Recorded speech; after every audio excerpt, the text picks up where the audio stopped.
Christ. Hallelujah.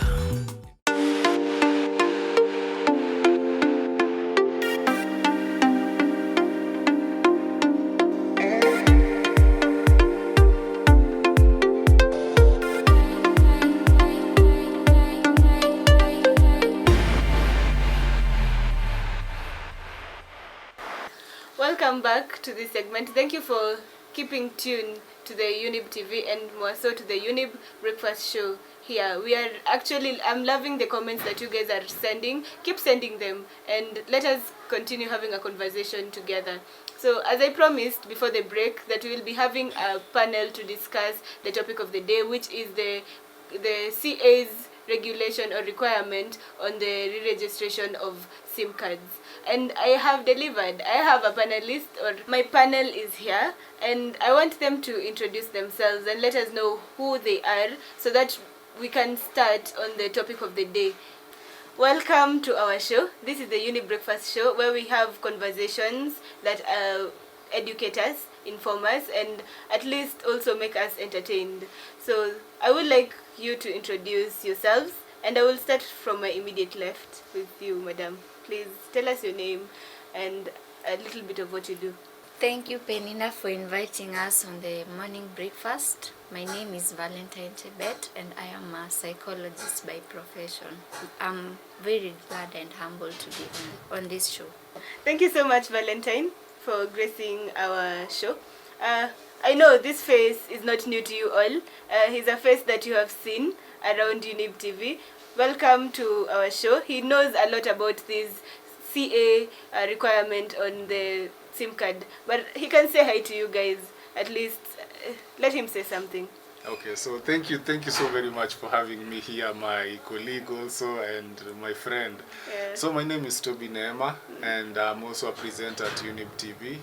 And I'm also an artist, so I know a lot about, we'll discuss about this. Yeah, definitely. Okay. I'll go next. We will have our next panelist who will introduce himself and let us know about what he does. Well, thank you very much for having me on this show. You're welcome. My name is Josie Alex. I'm finance personality by profession, an artist, an actor.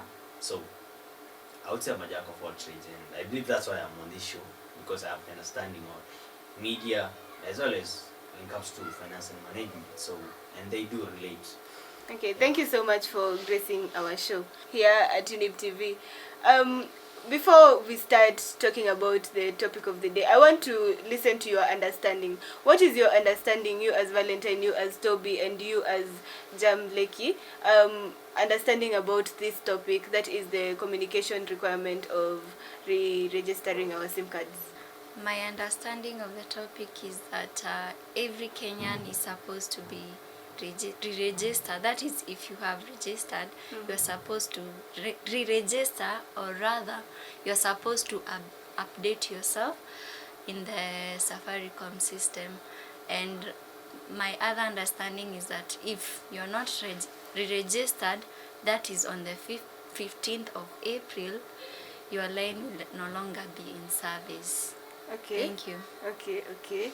Toby, tell us more about your understanding. Personally, I think people are being told to re-register their SIM cards. I think this issue should be something that when you go to buy your line, it should be done with over and about, because people have been leaving work just to go and maybe try and comply with what they already thought they had finished up with.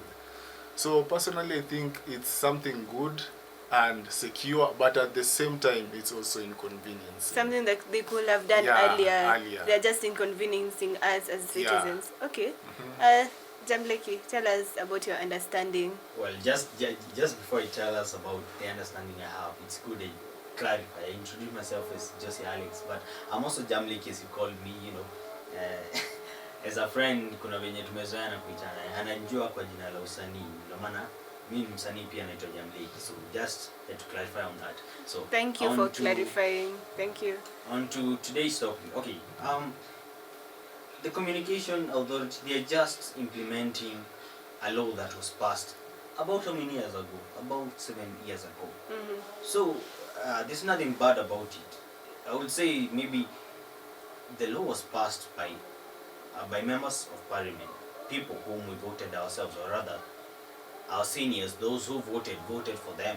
At that point, that was back in 2013, because it's that parliament that did bring up that law. So it's just a law that's being implemented.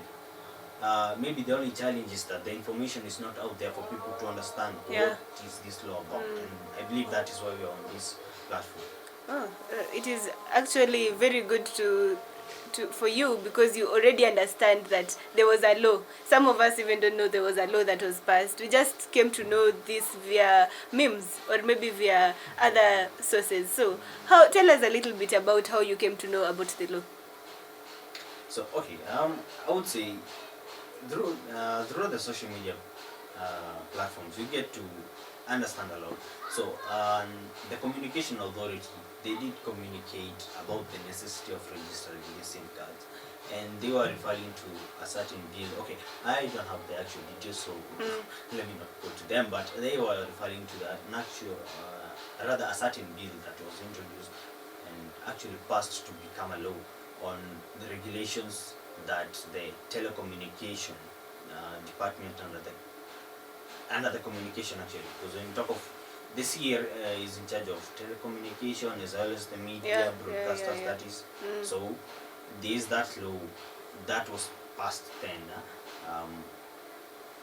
that requires people to be registered and details to be captured. So it means since that law was passed, those people who have registered after that period, they have been, or rather the communication, those who offer the telecommunication services, the people they registered after that law was passed, they are okay.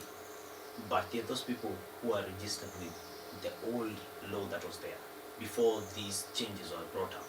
And those are the main people who have been targeted. Okay. So that just hold it there. So I want to know that, are you being caught by this information as a shock? Because I understand that many people out there don't understand that there was a law that was implemented, so tell us more about, did you know this, or rather did you know about this law that was implemented? Let's start with it, Obi. Actually, I think most people did not know about the law, while some people knew about the law. So as always, in Kenya, tunaonanga vitu nyingi zikitrend. So in social media, you can just see like something is trending. Now it gets to the relevant authority. So like, I would want to say, or want to believe that the relevant authority got the information. So the law was made public to those people who did not know. I was one of the people who did not know, but at the end of the day, I knew about the law that was there, that SIM cards that were registered after the law was passed, then those were need to be re-registered. had to be re-registered. What about you, Valentine? Tell us. Honestly, I had no idea that there was such a law, but I'm glad that recently through the social media handles, in Facebook or in the WhatsApp, I came to realize that there was such a law. Yes, thank you. Okay. So this is interesting. I think most of us, or rather all of us here, are representing a specific group out there.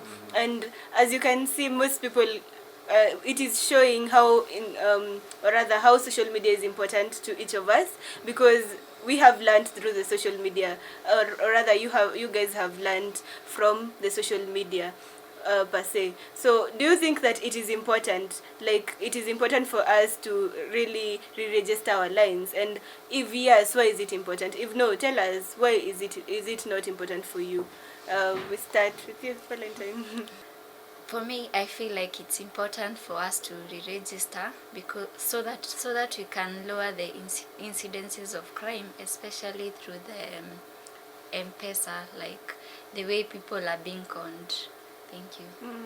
Okay, for you, Toby? Personally, I think it's a good thing, and as I said earlier, it shouldn't be seen like something that is wasting our time. So it should be at the beginning. the moment you walk into a shop, a SIM card selling shop, you should be done with everything. Yeah. And it's also secure. I'd say it's something good because it secures your line from fraudsters and whatever. Yeah. Because I'm very sure hata pale nyumbani huwa kuna siku tunapatanga zile text za tuma pesa mtoto ni mgonjwa. Yeah. So you wonder, Yeah, even a minor and you already have a child. Yeah. You've never even had a child, but you are having a child who is sick. You Imaginary.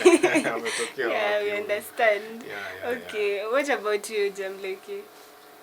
So, on the need to really register. Yeah. Well, as I had mentioned before, I think it doesn't apply to everyone. It doesn't apply to everyone. Yeah, it doesn't, but is it, for you, do you think it is a good thing? Well, I think it is necessary. For instance, I had the DJ, that is CAK authority, Ezra Chiropa. He was talking of that we're having about 65 million people, or rather 65 million people who have registered for lines. Yet the population of Kenya is actually around 42, 45 there. That means we have more lines that are registered as of now, more than even the population. That is telling you that hata mtoto mwenye hajazaliwa akona line. But if you go by one person has registered one line. But I understand there are people who have registered more than one line. But there are those lines zenye zimekuwa registered. There are people who register na ID za watu wengine. Manake kuna there are those for the dependents, like our parents. And for instance. But you see, in the process of doing so before this implementation was, or rather this law was introduced in 2015, kuna cases unasikia mtu aliregister na ID number ya mtu mwingine. So in order to avoid those fraudsters, because most of them are fraudsters, that's why it's good to really register, especially for those when you will come and register lines zao way before that law was enacted. But does it mean that I cannot, like most of us recently, in the recent days, we have seen different people or different companies like the Safaricom, Airtel, Telcom selling their SIM cards, and they were okay with people taking, even though it is two more SIM cards. So do you think that we will get to a place where we will be regulated our SIM cards, like a person should have a specific number of SIM cards? Do you think it will ever get there? I think because we talked about the law, I kind of read somewhere that there is a limit of the numbers that can be registered under your line to avoid those kind of frauds, because also they put a limit on the amount of money that you can receive in a day, or the one that you can send also in a day. So in the same way also, they also put a limit on the number of SIM cards that you could register under your And what is the limit? What is the limit? Personally, I think I'm not sure about the limit, but I think it's not more than 10 lines that you can register. Okay. Under one ID. Under one number, ID. So definitely someone can register for their child, even for the children, until they are above age. Yeah, provided there is verification of the line. So I want to ask about the requirements. What are these requirements that we need, or everybody needs to register a line? Maybe for myself, or maybe for yourself, registering a line for yourself, and maybe also for your dependent, that is your child. What are these requirements that we require? Jamleki. Basically, the requirements, or rather the requirements in this case, they are national identification, an ID for those who have the Kenyan nationality and of the legal age according to the Kenyan law. So also, there is also the passport. There are also alien IDs, if I'm not wrong. Also identification. So any form of identification that you may have used while acquiring your line during the time you're acquiring it, you need to present the same documentation or the similar identification documentation when you're going to re-register. Okay. And for the children, like for instance, if I am a parent who wants to register for my child a line, what is required of me as a parent? Valentine? So thank you for your question. I think the only thing that you require is just your identification card, because personally I have ever registered for my cousin who was younger than me, and the only thing that was required was just my ID, nothing else. So they don't require anything else from the dependent. It's only you as the man or the person, sorry, in charge of your child. Yeah. Okay. At this point, I want us to go for a short commercial break. But when we come back, our panel will be telling us more on so many things that we have not yet covered. For example, we will get to know what will happen if I don't register my line, and so much more. Don't keep commenting, keep sending your comments and also your questions that we will be sampling and answering after the break. I'll see you after this break.